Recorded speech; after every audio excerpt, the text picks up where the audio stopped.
Hello everyone, welcome back to another very interesting fan-made study. This time it is a bit shorter and the theme will involve a very unexpected checkmate. As you already saw, white is down a rook, and many other pieces are under attack, so the best move is obviously to capture the rook. However, harder is what to do after g takes h2.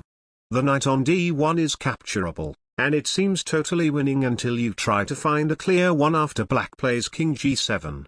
That's right, despite being up a piece, white only has a draw because the king on d7 is easily susceptible to checks. That is not mentioning the possibility of black's promotion ideas. This will hopefully convince you that after e7, black will have perpetual in a style similar to the trap in Yuri Bazlov's study.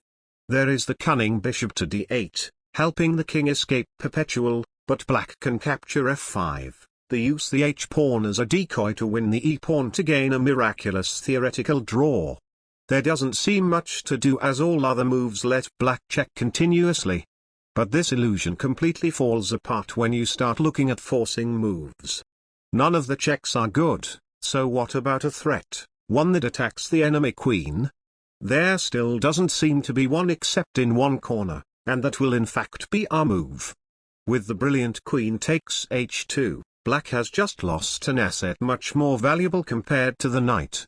If queen takes f5, white has queen f4, and soon black's queen will be out of checks, allowing the e-pawn to help white win the game at the end of the day.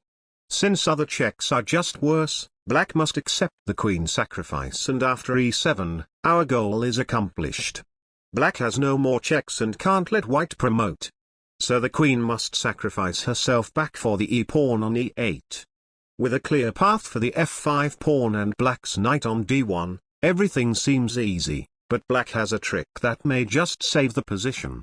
After knight to f2, f6, knight to e4, f7 allows knight to d6 check, when king f8 does not end the game after knight takes f7, bishop f6. Instead, the game is a draw after h6 as the f7 pawn will be taken the next move. To win, the crazy bishop to h6 is required to take control of g7 and freeze h7 at the same time.